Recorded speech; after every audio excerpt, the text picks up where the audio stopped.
In the annals of true crime, few cases are as perplexing and chilling as the Atlas vampire murder.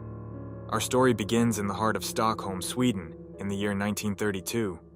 It was a time of economic hardship and social upheaval, a fertile ground for dark deeds to go unnoticed.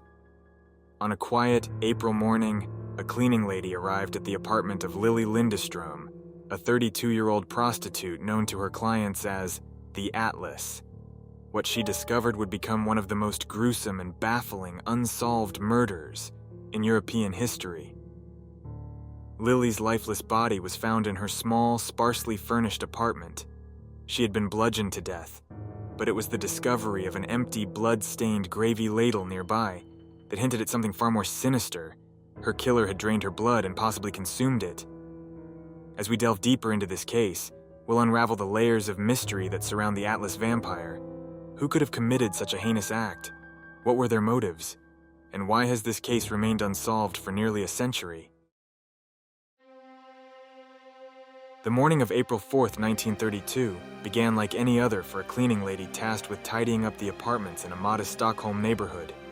Little did she know, her routine would soon be shattered by a discovery so gruesome, it would forever be etched into the annals of true crime history. As she approached the door of Lilly Lindeström's apartment, she noticed an unusual silence. Lilly, known for her punctuality and lively demeanor, had not been seen for days. Concerned, the cleaning lady knocked, but there was no answer. With a growing sense of dread, she decided to use the spare key to enter. The scene that greeted her was one of unimaginable horror. Lily's lifeless body lay sprawled on the bed, partially undressed and covered in a thin blanket. The air was thick with an eerie stillness that seemed to hang like a dark cloud over the room. Blood stained the sheets and floor, a chilling testament to the violence that had taken place. But it was the discovery of an empty, blood-stained gravy ladle nearby that sent shivers down her spine. The implications were horrifying. Someone had not only brutally murdered Lily, but had also drained her blood. The cleaning lady's scream echoed through the building, summoning the neighbors and eventually the police. Detectives arrived on the scene and were immediately struck by the brutality of the crime.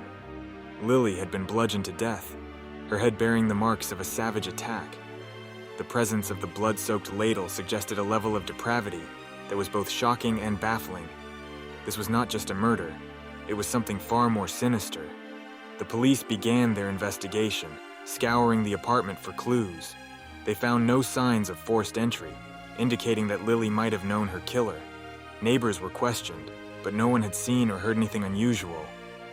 The mystery deepened, leaving investigators with more questions than answers. As news of the murder spread, the media quickly dubbed the unknown assailant the Atlas vampire, a name that would become synonymous with one of Stockholm's most infamous unsolved cases. The chilling details of the crime captivated the public's imagination, fueling speculation and fear. Who could have committed such a heinous act?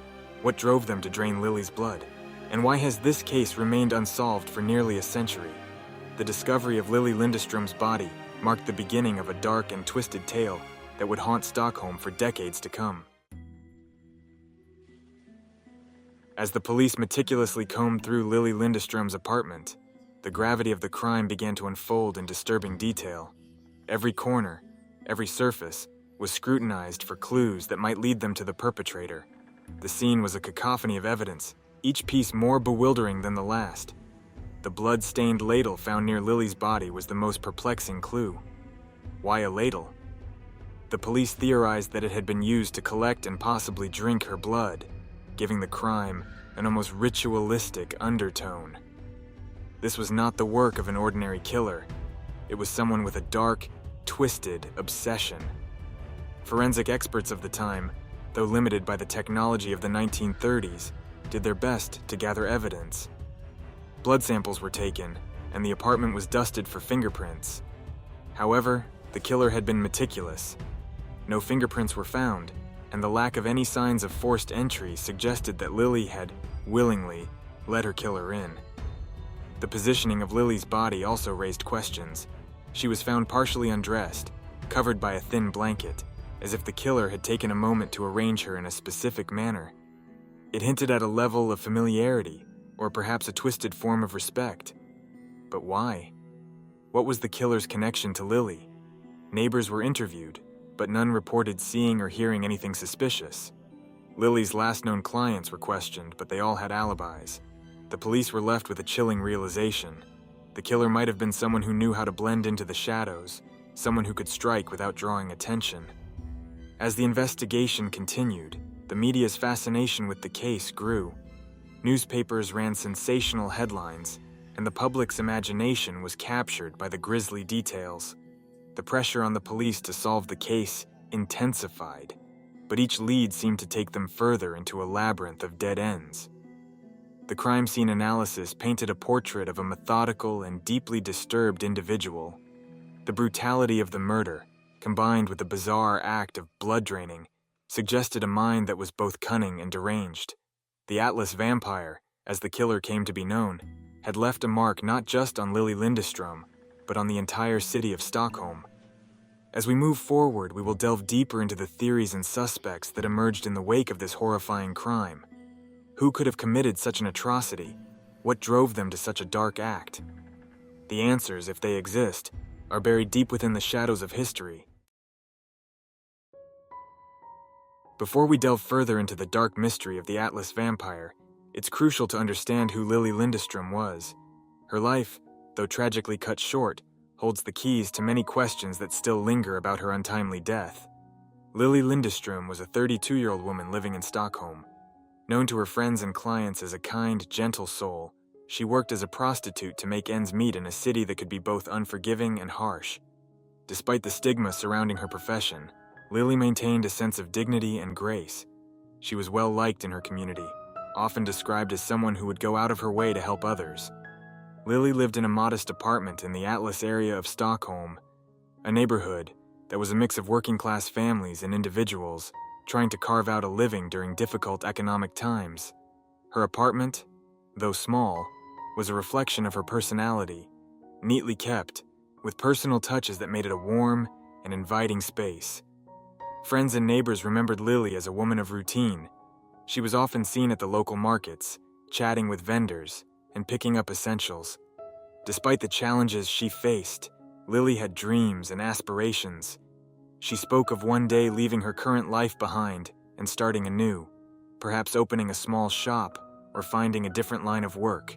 Her clients, who were interviewed extensively by the police, painted a picture of a professional who was careful and cautious.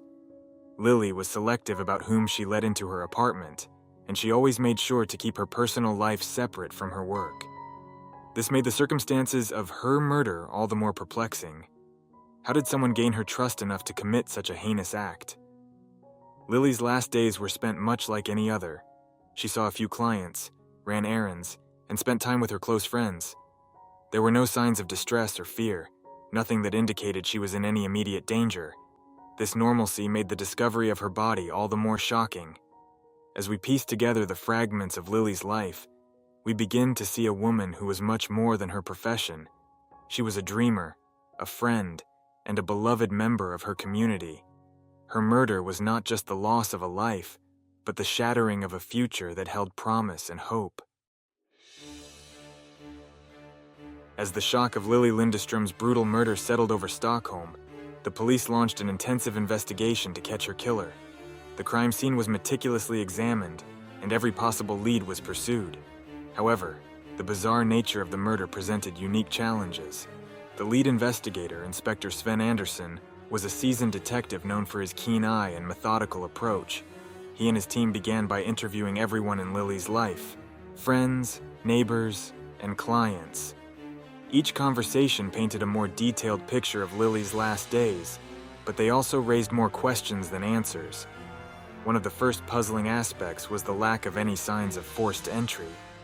This suggested that Lilly had willingly let her killer in, indicating a level of trust or familiarity. Yet, none of the people interviewed could recall anyone suspicious or out of the ordinary visiting her recently.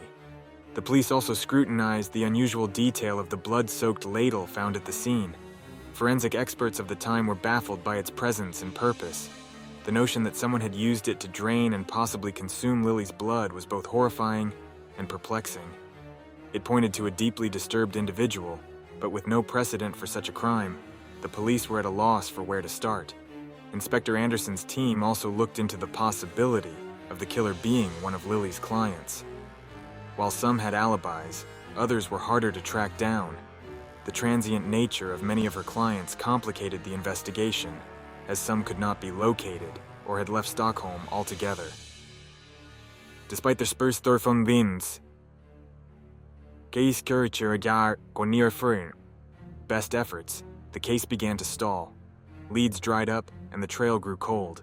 The police faced mounting pressure from the public and the media, who were captivated by the gruesome and mysterious nature of the crime. The nickname, the Atlas Vampire, only fueled the intrigue and fear surrounding the case. The investigation was marked by a series of dead ends and false leads. A few suspects were brought in for questioning, but none could be definitively linked to the crime. The forensic limitations of the 1930s meant that crucial evidence, which might have been easily identified today, went unnoticed or was not properly preserved. As weeks turned into months, the once vibrant hope of solving the case began to fade. Inspector Anderson and his team remained dedicated, but the lack of progress was disheartening. The Atlas Vampire seemed to have vanished into the shadows, leaving behind only a haunting mystery. Despite the challenges, the investigation into Lilly Lindeström's murder continued to be a priority for the Stockholm police. The chilling details and the unanswered questions kept the case alive in the minds of both investigators and the public. The search for the truth was far from over, and the quest to unmask the Atlas Vampire would persist for years to come. As the investigation into Lilly Lindeström's murder dragged on with no clear answers, a chilling theory began to circulate among both the police and the public, the possibility of a vampire connection. This theory was not just a product of overactive imaginations. It was rooted in the bizarre and unsettling details of the crime itself.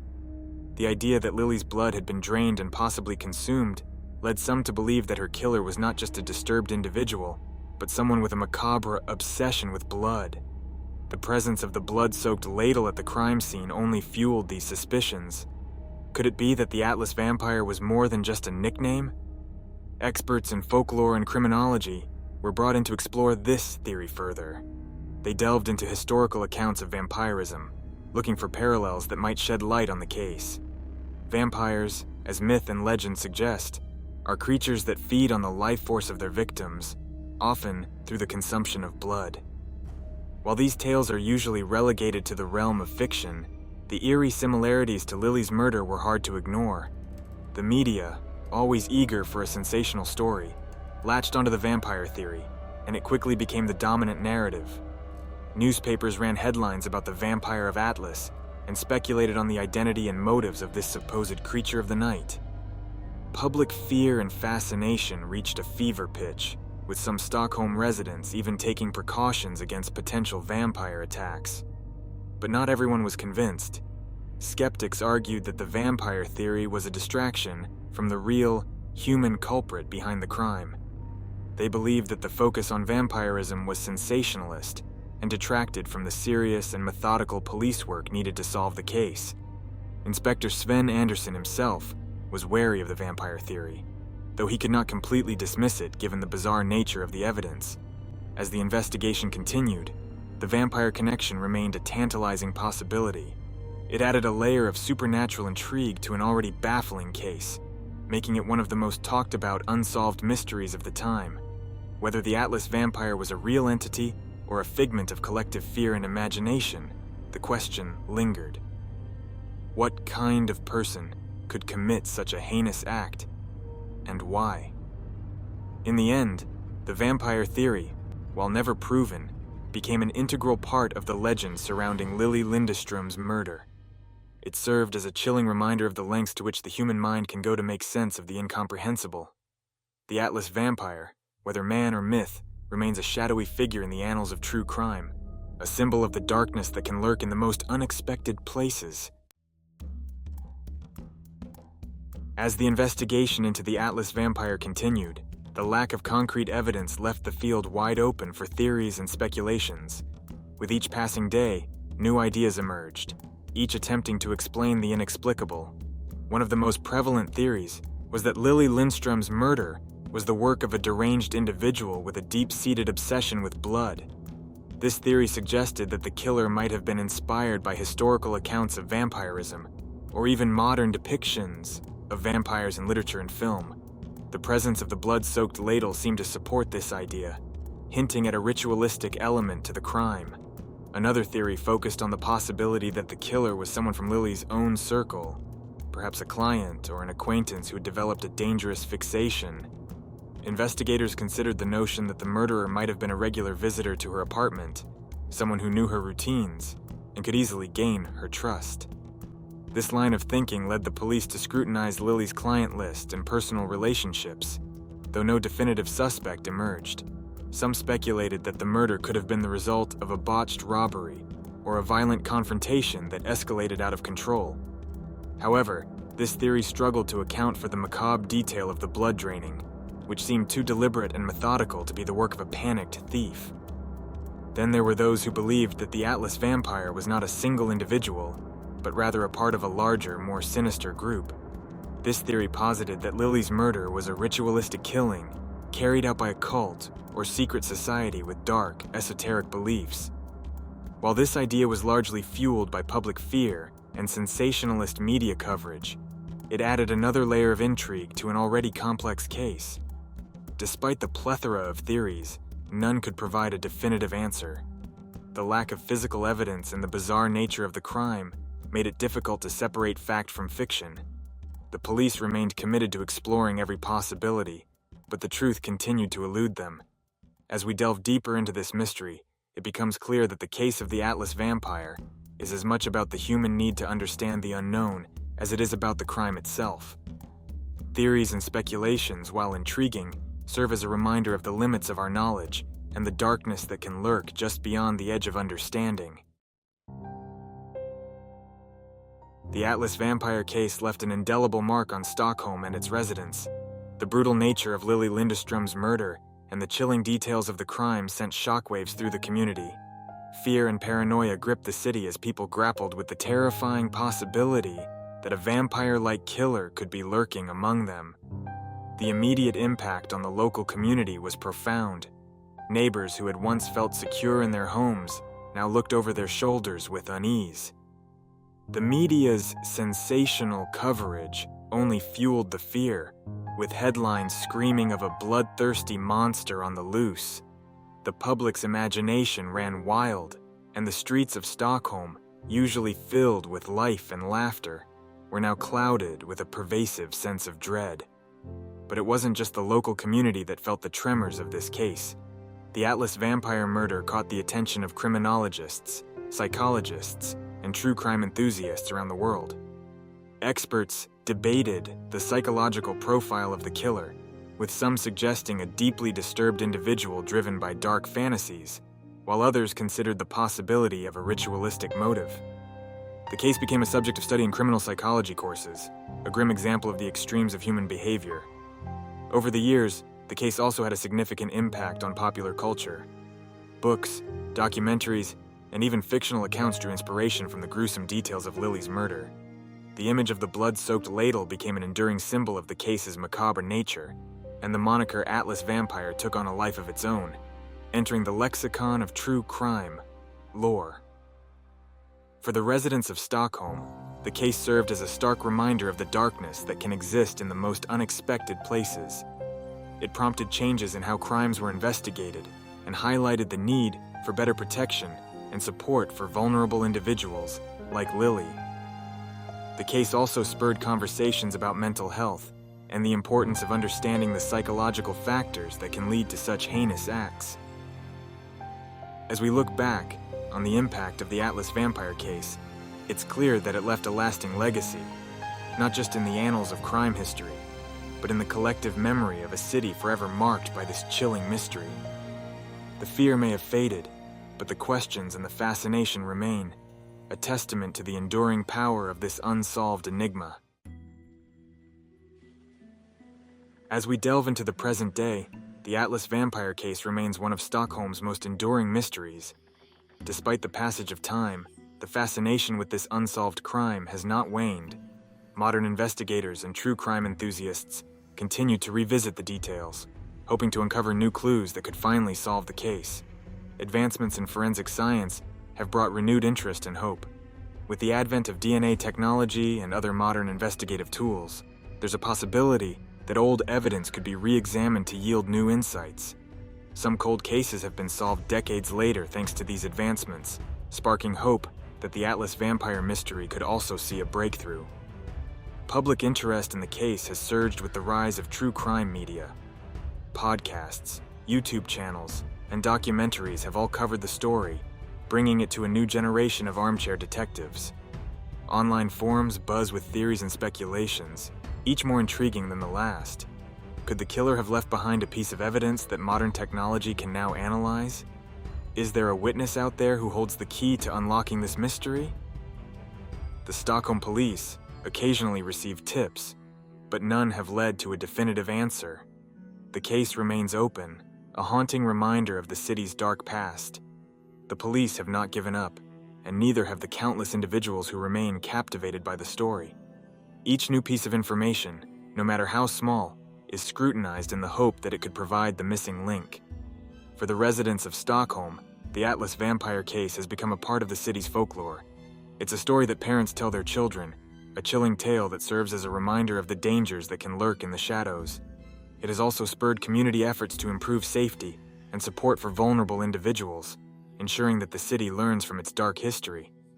As we stand on the brink of new discoveries, the legacy of the Atlas vampire continues to loom large.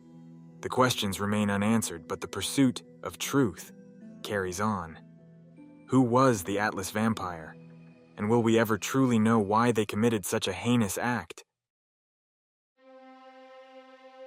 As we draw our investigation to a close, we find ourselves left with more questions than answers.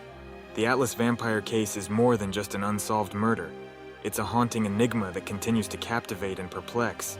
It's a story that resonates not only because of its macabre details, but also because it touches on the universal human fear of the unknown. Reflecting on the life of Lilly Lindeström, we are reminded of the vulnerability and fragility of life. Her tragic end serves as a stark reminder that behind every headline and sensational story is a real person with dreams, hopes, and loved ones. Lily's story is a testament to the harsh realities faced by many, yet it also shines a light on the enduring human spirit to seek truth and justice. The Atlas vampire case forces us to confront the darker aspects of human nature. What drives someone to commit such a heinous act? Is it madness, evil, or something even more inexplicable? These are questions that have baffled investigators and haunted the imaginations of true crime enthusiasts for decades. As we ponder these mysteries, we must also consider the advancements in forensic science and the hope they bring. Could modern technology finally provide the answers that have eluded us for so long? Could a new piece of evidence, a re-examination of old clues, or a breakthrough in DNA analysis unlock the secrets of this case? Only time will tell. In the end, the Atlas vampire case remains a poignant reminder of the limits of our understanding and the enduring allure of the unknown. It challenges us to look beyond the surface, to question, to seek, and to never give up in the pursuit of truth. For in the search for answers, we often find more than we ever expected. Thank you for joining us on this journey into one of history's most chilling and enigmatic crimes. As we continue to explore the shadows of the past, may we be guided by a relentless curiosity and an unwavering commitment to uncovering the truth. Stay with us as we continue to delve into more spine-tingling tales and mysteries that defy explanation. Stay curious, stay safe, and remember, the past is never truly gone. It lives on in the stories we tell and the mysteries we seek to solve.